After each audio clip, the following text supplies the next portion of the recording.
Hai teman-teman, balik lagi di video EduScrap. Nah, bersama saya Misyar sebagai edukator ekonomi. Pada kesempatan kali ini kita akan membahas soal-soal yang ada di UTBK tahun 2019 kemarin. Nah, pertama di sini ada soal mengenai teori perilaku produsen. Soalnya yaitu diketahui MP adalah produk marginal dan TP adalah produk total. Berikut adalah pernyataan-pernyataan yang benar tentang teori produksi, kecuali. Oke, di sini kita akan bahas tentang teori perilaku produsen.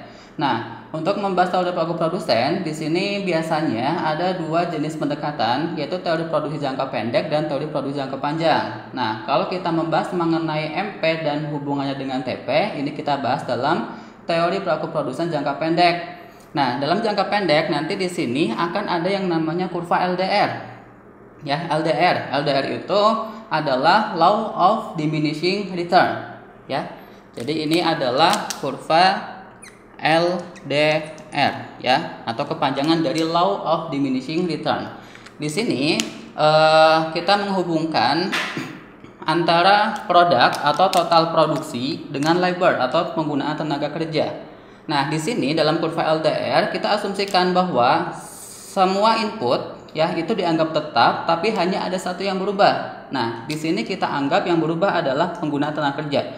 Jadi pada saat input lain tetap tapi penggunaan tenaga kerja ini terus bertambah, maka nanti produksi yang dihasilkan itu mula-mula akan naik sampai mencapai titik tertinggi, dan ketika tenaga kerja akan terlalu bertambah, maka produknya ini akan menurun kayak gitu. Nah, di sini produksi itu biasanya dibagi menjadi 3 tahap. Tahap 1, tahap 2, dan tahap ketiga. Nah, kita langsung saja balik lagi ke soalnya. Nah, yang pertama TP maksimum. Ya, ingat ya, di sini adalah kecuali. TP maksimum pada saat MP sama dengan 0. Kita lihat di sini. Pada saat TP-nya itu maksimum, nah, maka nilai MP ini akan bernilai 0. Nah, maka pernyataan yang A ini betul ya. Oke, yang A betul. Kemudian yang B, kurva MP memotong kurva AP pada saat AP maksimum. Oke, kita lihat. Di sini kurva MP itu mula-mula akan naik, kemudian dia akan turun di tahap kedua. Nah, kenapa dia turun? Dia turun pada saat apa? Pada saat di sini AP-nya sudah mencapai titik tertinggi alias AP maksimum. Maka pernyataan yang B ini juga betul. Oke, kemudian yang C, kurva TP menurun pada saat MP-nya negatif. Oke, kita lihat. Pada saat MP-nya tadi, saat TP-nya maksimum, MP sama dengan 0. Dan ketika TP-nya ini turun, maka MP akan bernilai negatif. Oke, berarti di sini pernyataan yang C juga betul. Oke, selanjutnya kita lihat yang D. Kurva MP dan kurva AP berbentuk U terbalik. Oke, ada bentuk U ya. U berarti seperti ini. Nah, ini U terbalik, berarti nanti bentuknya seperti ini ya, atau seperti huruf N. Maka pernyataan D ini juga betul gitu. Nah, kemudian untuk pernyataan yang E, MP selalu bernilai positif. Kita lihat kurva MP. Kurva MP itu mula-mula naik, kemudian nanti akan turun ketika AP-nya maksimum, dan saat TP-nya maksimum di sini MP-nya akan bernilai negatif. Maka pernyataan ini itu salah, karena MP itu tidak selalu bernilai positif, tapi ada kalanya dia bernilai negatif. Nah, kurang lebih seperti itu hubungan antara TP, AP, dan MP. Nah, untuk penjelasan dari kurva LDR ini kita mungkin bisa bahas di lain kesempatan. Oke, selanjutnya ini masih sama tentang soal UTBK 2019 mengenai teori perilaku produsen. Nah, soalnya diketahui tabel kegiatan produksi suatu perusahaan sebagai berikut. Oke, di sini ada penggunaan tenaga kerja, kemudian TP ada total produksi, dan MP. Di sini pada saat penggunaan tenaga kerja 0, 1, 2, 3, 4, dan 5, TP belum diketahui, sedangkan untuk MP masing-masing pada saat 1 tenaga kerja MP-nya 30, 2 tenaga kerja MP-nya 45, 3, 60, dan seterusnya. Yang ditanyakan, berdasarkan tabel tersebut, maka output total ketika menggunakan 4 orang tenaga kerja adalah Oke, yang ditanyakan adalah output total ketika menggunakan 4 orang tenaga kerja. Oke, tadi di sini ini yang ditanyakan. Kalau tadi kita bahas tentang TP, MP, dan AP, nah di sini kita hanya fokus membahas MP saja. Apa itu MP? MP ini adalah marginal product. Oke, marginal product. Nah, marginal itu artinya adalah tambahan, produk yaitu produk. Maka marginal product adalah tambahan produk. Tambahan produk yang seperti apa? Yaitu tambahan produk ketika kita menambah 1 orang tenaga kerja. Jadi logikanya ketika kita menambah 1 tenaga kerja, maka produk yang dihasilkannya pun akan bertambah. Nah, tambahan produk ini disebut sebagai marginal product. Nah, untuk mencari MP sendiri ada rumusnya, di mana MP itu sama dengan delta TP per delta Q. Oke, delta TP atau selisih TP dibagi selisih Q. Nah, di sini yang ditanyakan adalah TP. Maka nanti untuk mencari delta TP sama dengan MP dikali delta Q. Oke, maka bisa kita urutkan seperti ini untuk penyelesaian soalnya. Di sini delta L, sorry ya, ini ada kesalahan. Di sini bukan Q, ini adalah L.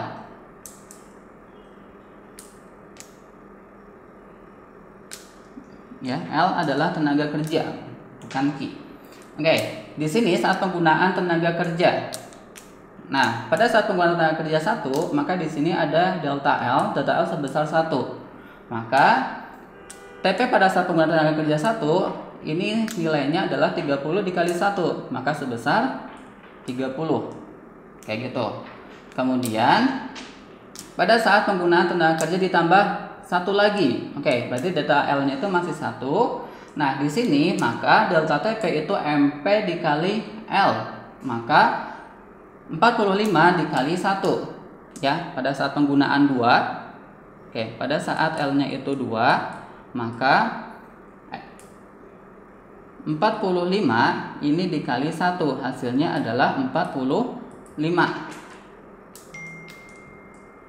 Ya, sama dengan 45. Nah, tapi 45 ini adalah itu ada delta TP, bukan TP-nya. Maka TP sendiri ini rumusnya adalah TP2 dikurangi TP1. Maka TP2 itu sama dengan delta TP ditambah TP1. Nah, maka di sini pada saat kita menggunakan 2 tenaga kerja, maka di sini delta TP-nya tadi 45 ditambah TP yang pertama. TP yang pertama itu adalah 30, maka sebesar 75. Oke, maka di sini adalah 75. Kalau kita cara seperti ini agak rumit ya sebenarnya. Nah, di sini untuk lebih gampangnya ini sebenarnya ada cara yang lebih mudah. Gimana caranya? Yaitu tinggal semua dijumlahkan saja. Nah, ini kan MP ini tinggal dijumlahkan. Ini kan 30 ditambah 45, ini sama dengan 75. Nah, untuk mencari tenaga kerja TP pada saat tenaga kerja 3, maka tinggal dijumlahin aja ke sini. Ya, 75 ditambah 60. Kayak gitu. Maka di sini hasilnya berarti 135. Ya, 135. Kemudian pada saat kita menggunakan 4 tenaga kerja, maka 135 ditambah lagi 50, maka sama dengan 185. Dan seterusnya, pada saat kita menggunakan 5 tenaga kerja, maka 185 ditambah 40, maka 225. Di sini yang ditanyakan adalah pada saat kita menggunakan 4 orang tenaga kerja. Maka pada saat kita menggunakan 4 orang tenaga kerja, TP yang dihasilkan itu sebanyak 185. Maka untuk soal ini jawabannya itu adalah yang D. Seperti itu. Oke, soal berikutnya ini masih sama soal UTBK tahun 2019 mengenai mekanisme harga. Nah, di sini kita berbicara mengenai permintaan dan penawaran. Kita lihat soalnya. Berikut ini adalah faktor-faktor yang dapat menggeser kurva permintaan. Oke ya. Kurva permintaan saja suatu barang kecuali jumlah konsumen, harga barang komplementer, harga barang itu sendiri, prediksi harga di masa depan, dan selera konsumen. Oke, di sini sebelumnya kita harus tahu dulu apa itu pergeseran dan pergerakan. Ya, ini mungkin mirip tapi dua hal yang berbeda. Nah, kita bahas pertama tentang pergerakan. Ya, ada pergerakan dan ada pergeseran. Oke, definisi pergerakan, bergerak itu kan artinya berpindah. Apanya yang di sini berpindah? Yang berpindah adalah titik permintaannya. Nah, pergerakan sendiri ini disebabkan oleh satu hal. Apa itu? Yaitu oleh yang namanya harga barang. Oke, harga barang itu sendiri. Harga barang tersebut, bukan harga barang lainnya. Misalnya di sini ada contoh kurva. Misalnya ini adalah kurva permintaan untuk produk, katakan ini adalah produk beras. Misalnya permintaan beras itu mula-mula terjadi di titik A. Oke ya, misalnya ini pertama terjadi di titik A. Nah, kemudian masuk nih faktor yang dapat menyebabkan pergerakan, yaitu harga barang tersebut, berarti harga si berasnya. Nah, harga beras itu bisa mengalami dua kemungkinan, yaitu bisa naik atau bisa turun. Ketika harga berasnya itu naik, maka yang terjadi adalah titik permintaan dari yang awal di titik A itu akan bergerak. Akan bergerak kemana? Akan bergerak ke atas, katakan ke titik B, sehingga nanti di sini kuantitasnya akan turun. Nah, sedangkan kalau sebaliknya harga berasnya itu turun, maka yang terjadi adalah titik kurva permintaannya itu akan bergerak, ya, dari yang awal di titik A itu akan bergerak ke bawah. Misalnya kita tulis saja ke titik C, kayak gitu. Nah, ini adalah pergerakan. Jadi kesimpulannya pergerakan ini disebabkan oleh perubahan harga, di mana pada saat harganya itu naik maka kurvanya bergerak ke atas, dan saat harganya turun bergerak ke bawah. Nah, di sini yang ditanyakan adalah pergeseran. Untuk pergeseran, nah faktornya ini ada banyak, ya. Seperti contohnya ada seperti misalnya perubahan harga barang lain, seperti barang komplementer dan barang substitusi. Kemudian pendapatan masyarakat, jumlah penduduk, prediksi harga dan lain sebagainya. Pokoknya semua faktor yang dapat menyebabkan permintaan selain daripada harga barang tersebut.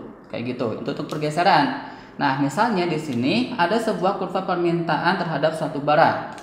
Oke ya, kurva permintaan. Misalnya kita ambil contoh di sini, misalnya pendapatan masyarakat. Pendapatan masyarakat itu meningkat. Ketika pendapatan masyarakat meningkat, maka yang terjadi adalah jumlah barang yang diminta atau kuantitasnya itu akan naik, ya. Maka nanti kuantitasnya itu akan naik. Kalau naik, sehingga nanti kurvanya itu akan bergeser ke kanan, misalnya ke D1, kayak gitu. Tapi sebaliknya, misalnya selera masyarakat itu turun atau kita udah bosan mengkonsumsi bahan tersebut, sehingga nanti kuantitas permintaannya itu akan turun. Kalau turun maka kurvanya akan bergeser ke kiri seperti itu, misalnya ke T2 kayak gitu. Nah, maka di sini perbedaan antara pergeseran dan pergerakan. Kalau pergerakan itu adalah P-nya yang berubah, sedangkan untuk pergeseran itu hanya kuantitasnya yang berubah, sedangkan harganya itu tetap. Kalau kuantitasnya naik bergeser ke kanan, tapi kalau kuantitasnya turun bergeser ke kiri. Oke, itu adalah konsep pergerakan dan pergeseran. Di sini yang ditanyakan adalah faktor yang dapat menyebabkan pergeseran kurva permintaan kecuali, ya, kecuali. Nah, jumlah penduduk, ya, ini masuk ya. Jumlah konsumen ini masuk. Kemudian harga barang komplementer itu ada harga barang lain, ini juga termasuk. Nah, yang C, harga barang itu sendiri. Nah, harga barang itu sendiri ini akan berdampak terhadap pergerakan, bukan pergeseran. Maka di sini opsi yang tepat adalah opsi yang C. Itu seperti itu. Kemudian prediksi harga di masa depan ini juga berpengaruh. Ketika kita prediksi di harga di masa depan itu akan naik, maka permintaannya itu akan naik juga sekarang, kayak gitu. Secara konsumen juga berpengaruh. Kalau kita tadi sudah bosan maka permintaan itu akan turun, tapi kalau kita sedang berselera atau sedang menikmati barang tersebut maka permintaannya akan naik. Nah, ini adalah untuk soal ini. Oke, selanjutnya kita masih sama soal UTBK 2019 mengenai mekanisme harga juga. Nah, soalnya apabila biaya produksi suatu barang meningkat, dan harga barang substitusi juga meningkat, maka A. Kurva penawaran dan kurva permintaan bergeser ke kiri. B. Kurva penawaran dan kurva permintaan bergeser ke kanan. C. Kurva penawaran bergeser ke kiri dan kurva permintaan bergeser ke kanan. D. Kurva penawaran bergeser ke kanan dan kurva permintaan bergeser ke kiri. Atau yang E. Terjadi pergerakan di sepanjang kurva penawaran dan kurva permintaan. Oke. Nah, di sini kita bahas tentang pergeseran. Tadi sudah kita singgung di soal sebelumnya. Kalau pergerakan itu harganya yang berubah, dimana kalau misalnya ya, tadi ya, kalau pergerakan ini harganya yang berubah, dimana pada saat harganya naik, maka nanti kurvanya itu bergerak ke atas. Tapi kalau harganya turun, nanti kurvanya itu akan bergerak ke bawah, kayak gitu. Sedangkan untuk pergeseran, untuk pergeseran ini yang berubah adalah kuantitasnya, dimana ketika kuantitasnya itu naik, kurvanya akan bergeser ke kanan. Tapi kalau kuantitasnya turun, kurvanya akan bergeser ke kiri. Oke, ini yang perlu diingat. Nah, di sini kita lihat faktornya. Yang berubah di sini adalah biaya produksi suatu barang dan harga barang substitusi. Nah, untuk biaya produksi ini akan berpengaruh terhadap apa? Biasanya biaya produksi itu kan identik dengan produksi. Produksi ini dilakukan oleh produsen. Berarti biaya produksi ini pengaruhnya ada terhadap penawaran, ya, atau supply, kayak gitu. Sedangkan untuk barang substitusi,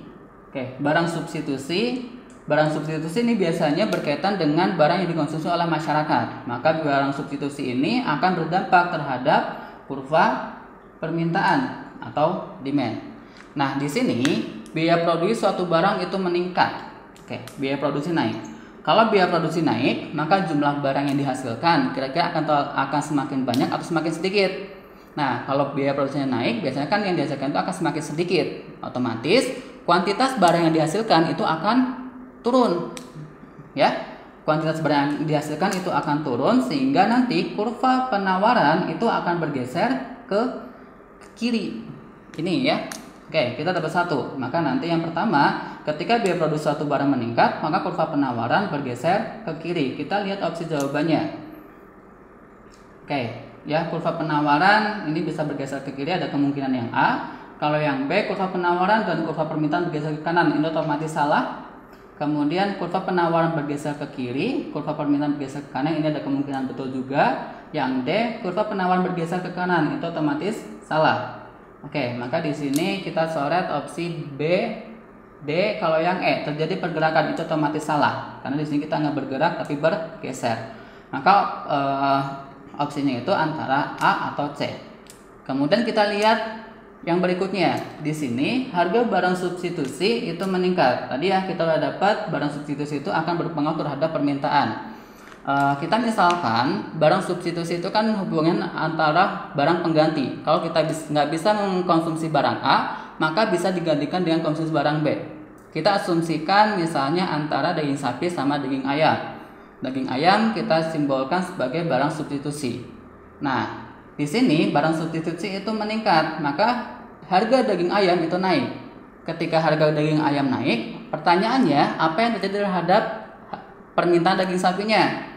Nah, ketika harga daging ayam itu naik, maka banyak konsumen yang mengurangi konsumsi daging ayam, otomatis dia akan beralih terhadap konsumsi daging sapi. Maka dalam hal ini pengaruh terhadap permintaan barang tersebut atau daging sapinya itu akan semakin banyak atau kuantitasnya itu akan meningkat. Kalau kuantitas meningkat, maka nanti kurva permintaan di sini akan bergeser ke kanan, kayak gitu. Oke, berarti jawabannya di sini ketika harga barang substitusi itu naik, maka kurva permintaan itu akan bergeser ke kanan. Oke, yang A tadi permintaan bergeser ke kiri.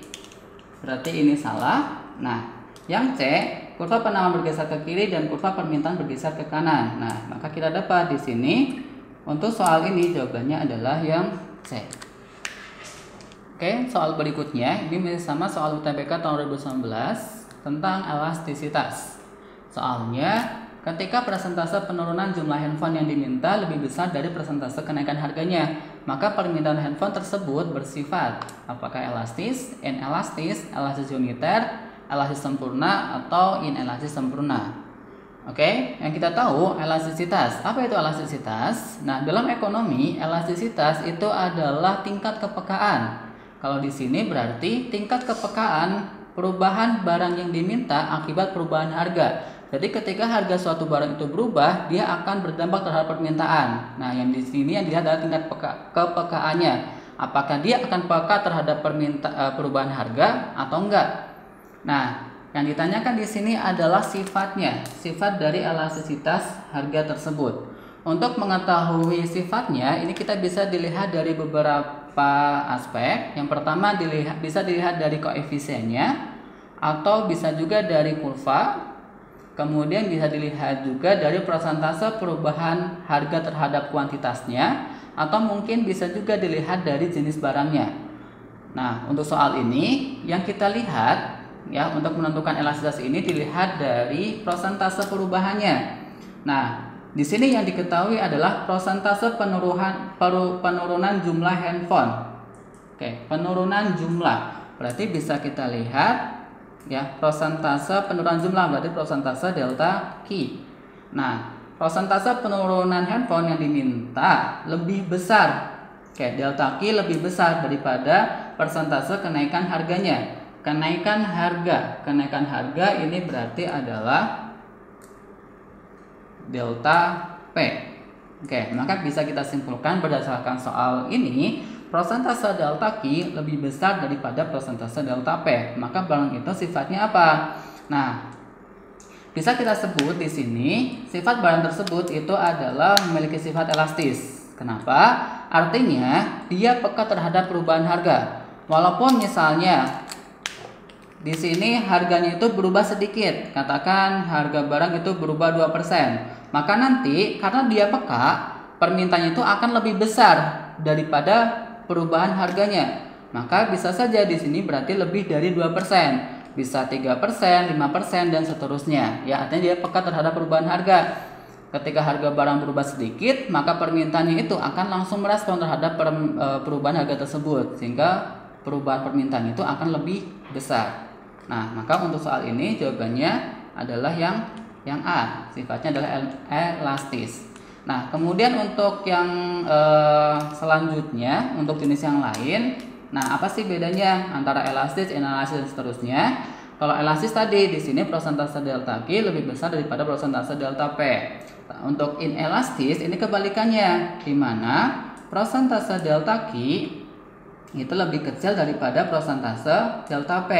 Jadi misalnya ketika harganya itu berubah 5%, maka nanti kuantitas yang diminta itu perubahannya akan lebih kecil daripada 5%. Karena dia sifatnya adalah in atau tidak, berarti dia tidak peka terhadap perubahan harga. Kemudian kalau elastis uniter, ini nanti persentase delta Q itu sama dengan persentase delta P. Ketika harga barang itu berubah 5%, maka kuantitas yang diminta juga sama, 5% juga. Gitu. Kemudian terus gimana kalau elastis sempurna? Nah, untuk elastis sempurna dan inelastis sempurna ini sedikit unik. Jadi kalau untuk elastis sempurna di sini, nah persentase delta P ini tetap, ya. Jadi harga barang itu tidak berubah, tapi persentase perubahan kuantitas itu terus mengalami kenaikan, ya, sehingga nanti bisa kita lihat kurvanya itu kurvanya horizontal. Jadi harga barangnya tetap tapi permintaannya terus mengalami kenaikan. Dan untuk inelastis sempurna ini kebalikan dari elastis sempurna, di mana di sini persentase delta Q-nya itu adalah tetap, sedangkan persentase delta P-nya itu terus mengalami kenaikan. Ya, contohnya itu ada seperti tanah. Jadi kuantitas tanah itu terus tetap, ya. Kuantitasnya itu 0, tapi harganya terus mengalami kenaikan. Itu adalah untuk jenis-jenis elastisitas kalau dilihat dari persentase perubahan kuantitas dan persentase perubahan harganya. Nanti bisa juga kita lihat dari harga, dari kurva, atau dari jenis barangnya. Oke, soal berikutnya ini masih sama, kita menjelaskan tentang elastisitas. Nah, soalnya ketika harga daging sapi naik 20% dan jumlah daging ayam yang diminta naik 30%, besarnya koefisien elastisitas silang adalah. Kalau tadi soal sebelumnya kita bahas tentang elastisitas harga. Nah, elastisitas harga itu ada elastis, inelastis, dan seterusnya. Nah, untuk soal ini yang ditanyakan adalah elastisitas silang. Nah, untuk elastisitas silang sendiri ini nanti akan ada dua. Apa saja? Yaitu elastisitas silang untuk barang substitusi dan ada elastisitas silang untuk barang komplementer. Gitu. Nah, bagaimana mengetahui elastisitas silang untuk barang substitusi dan komplementer? Kita lihat di sini. Nah, elastisitas silang sendiri ini berarti kalau kita definisikan adalah pengaruh harga suatu barang itu akan berdampak terhadap permintaan barang lainnya. Nah, kalau di sini harga daging sapi itu naik. Harga daging sapi itu naik. Kita misalnya ini adalah nyatakan dalam PX ya. Ketika harga daging sapi itu naik, maka di sini akan berdampak terhadap jumlah daging ayam yang diminta. Nah, jumlah daging ayam yang diminta kita misalkan ini adalah QY ya. Maka ketika harga daging sapi itu berubah, maka akan berdampak terhadap perubahan permintaan daging ayam. Kayak gitu. Nah, di sini antara daging sapi dan daging ayam ini memiliki sifat apa? Sifatnya ada dua kemungkinan, substitusi atau komplementer. Walaupun sebenarnya udah jelas ya kalau sapi sama ayam itu adalah substitusi. Nah, selain dilihat dari contoh barangnya, ini juga bisa dilihat dari koefisiennya. Kalau untuk barang substitusi ini biasanya hubungan antara harga dan kuantitasnya itu berbanding lurus. Jadi ketika harganya itu naik, misalnya ya, ketika harga barang X itu naik, maka nanti permintaan barang Y itu akan naik juga. Ini untuk barang substitusi ya. Ini ya, harga daging sapi itu naik, jumlah daging ayam itu naik juga. Nah, maka ini adalah substitusi. Tapi kalau sebaliknya, ketika harga suatu barang itu naik, sedangkan dampaknya permintaan barang yang lain itu akan turun. Nah, itu maka hubungannya adalah komplementer. Kayak gitu. Itu untuk menentukan jenis elastisitasnya atau jenis barangnya. Nah, untuk soal ini yang ditanyakan adalah cara menghitung. Untuk menghitung elastisitas ini nanti akan ada beberapa cara. Cara yang pertama ya, ini kita bisa mencari dengan rumus delta Qx dibagi delta PY. Kita balik aja. Berarti delta QY per delta PX. Nah, dikali PX per QY. Ini rumus yang pertama. Nah, rumus ini kita pakai kalau misalnya yang diketahui adalah Q1 sama Q2 atau P1 dan P2. Cuman sebenarnya ini nggak bisa untuk soal ini. Nah, atau mungkin bisa pakai rumus yang lain, di mana S sama dengan turunan pertama atau Q aksen Y dikali PX per QY. Nah, rumus ini kita pakai kalau misalnya yang diketahui adalah dalam bentuk fungsi. Misalnya diketahui fungsi permintaan bla bla bla. Nah, ini berarti pakai rumus yang ini. Nah, atau untuk soal kasus ini kita pakai rumus yaitu persentase delta QY dibagi persentase delta PX. Nah, ini yang rumus yang tepat untuk penyelesaian soal ini. Di sini persentase delta QY. Persentase delta QY. QY ini kan berarti kuantitas daging ayam yang diminta. Itu dia berubah sebanyak 30%. Nah, mengakibatkan harganya tadi yang berubah sebesar 20%. maka cukup seperti ini saja. Nah, 30% dibagi 30%, maka bisa kita coret di sini hasilnya adalah 3/2. Kayak gitu. Nah, maka di sini jawaban yang tepat adalah option D. Kayak gitu. Nah, ini untuk cara menghitung koefisien elastisitas. Oke, soal selanjutnya ini sama soal UTBK tahun 2019 tentang pendapatan nasional.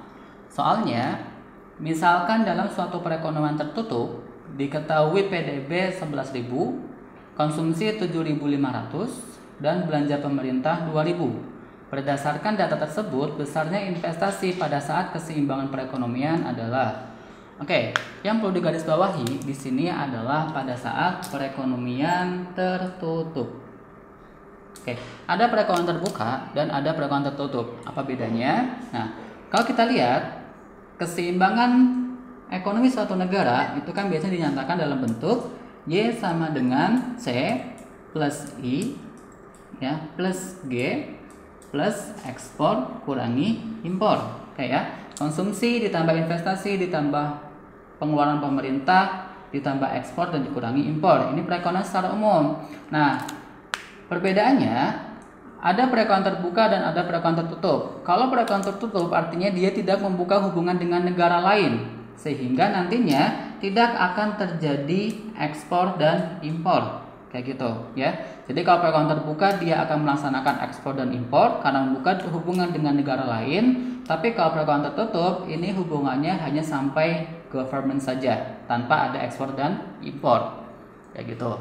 Nah, kita coba hitung di sini. Diketahui adalah PDB. PDB ini sama saja dengan Y. PDB sebesar 11.000. Kemudian diketahui konsumsi. Konsumsi adalah C. Konsumsi sebesar 7.500. Nah, di sini yang ditanyakan adalah investasi. I yang ditanyakan. Kemudian belanja pemerintah atau government spending itu 2.000. Maka bisa kita hitung langsung di sini. 11.000. Nah, 7.500 ditambah 2.000, maka 9.500 ditambah I. Gitu. Maka I sama dengan 11.000 dikurangi 9.500. Maka besarnya investasi negara tersebut itu sebesar 1.500. Maka di sini kita dapatkan jawabannya itu adalah option yang kayak gitu. Soal berikutnya ini masih sama tentang pendapatan nasional. Soalnya diketahui marginal propensity to save negara A dan negara B masing-masing sebesar 0,1 dan 0,2. Manakah pernyataan berikut yang benar berdasarkan informasi tersebut?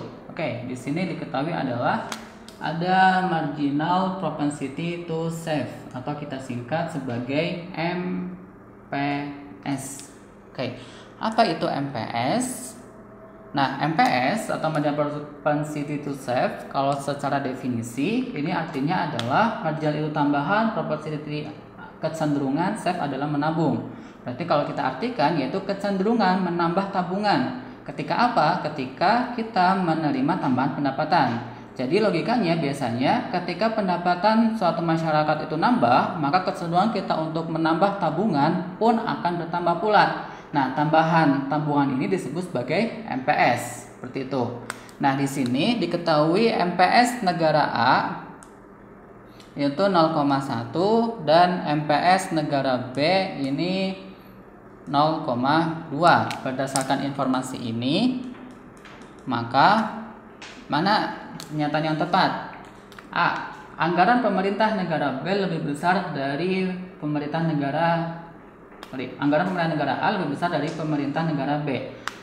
Kalau kita berbicara MPS atau tabungan, ini tidak secara langsung akan berpengaruh atau memiliki hubungan dengan anggaran, sebab anggaran ini nanti akan berbeda lagi pembahasannya. Nah, maka untuk opsi A sama B ini salah ya, karena nggak ada hubungan dengan anggaran. Seperti itu. Kemudian yang C, nilai tabungan nasional negara A lebih besar dari negara B. semakin besar MPS, maka nilai tabungan negara tersebut otomatis akan semakin besar. Tapi di sini kalau kita lihat nilai tabungan, artinya berarti tabungan negara B ya. Ini ya, kalau kita lihat dari sisi saving negara B ini lebih besar daripada saving negara A. Ya, berarti ini salah ya. Ini kebalik. Ya, bukan negara A yang lebih besar dari negara B, tapi negara B lah yang lebih besar daripada negara A. Oke, berarti ini salah. Kemudian yang D, angka pengganda negara A lebih besar dari negara B. Oke, angka pengganda. Apa itu angka pengganda? Angka pengganda ini seringkali kita sebut sebagai multiplier, ya, atau koefisien multiplier. Nah, angka pengganda itu adalah suatu dampak yang nanti akan suatu dampak yang akan dirasakan atau dampak terhadap pendapatan nasional akibat dari pertambahan variabel. Contohnya misalkan seperti ini. Ketika pemerintah menambah belanja pemerintah sebanyak 1 triliun misalnya, maka nanti pasti pendapatan nasional pun akan bertambah. Nah, penambahan pendapatan nasional itu akan digambarkan dalam angka pengganda.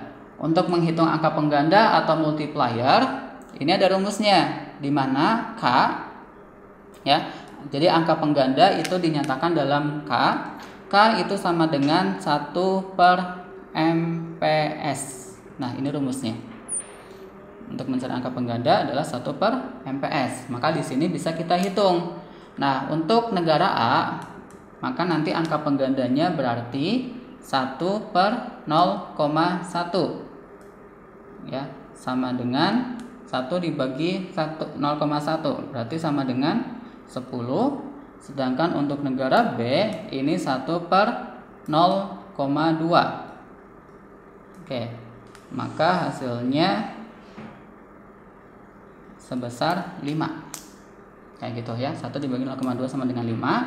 Maka di sini bisa kita simpulkan bahwa untuk angka pengganda ya atau K-nya, negara A ya ini lebih besar daripada negara B.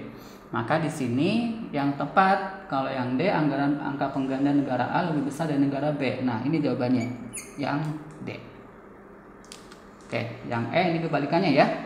Seperti itu. Oke, soal terakhir ini kita bahas tentang sedikit kebijakan moneter. Soalnya ini diambil dari 2019 juga. Apabila cash ratio naik 10% menjadi 20%, maka angka pengganda uang. Oke, yang ditanyakan adalah angka pengganda uang. Ini merupakan tipe soal yang baru yang ada di UTBK. Nah, angka pengganda uang atau biasanya kita sebut juga sebagai money multiplier, yaitu adalah suatu proses yang dilakukan oleh BI dalam upaya untuk menyeimbangkan antara permintaan dan penawaran uang yang ada di masyarakat. Nah, dalam kebijakan moneter biasanya pengganda uang dipengaruhi oleh cash ratio, kayak gitu. Dimana untuk menghitung angka pengganda uang ya atau money multiplier, rumusnya itu adalah 1/R, dimana R ini adalah cash ratio. Oke ya, R adalah cash ratio. Maka untuk soal ini bisa langsung saja kita hitung ya. Nah, di sini kan cash ratio itu naik dari 10% menjadi 20%. Maka kita lihat pada saat cash ratio 10%, maka angka penggandanya adalah 1/10%. Oke, 1/10%, maka sama dengan 10. Oke ya, 1/0,1 adalah 10. Kemudian pada saat 20% ya, maka 1/20% atau 1/0,2 itu adalah 5.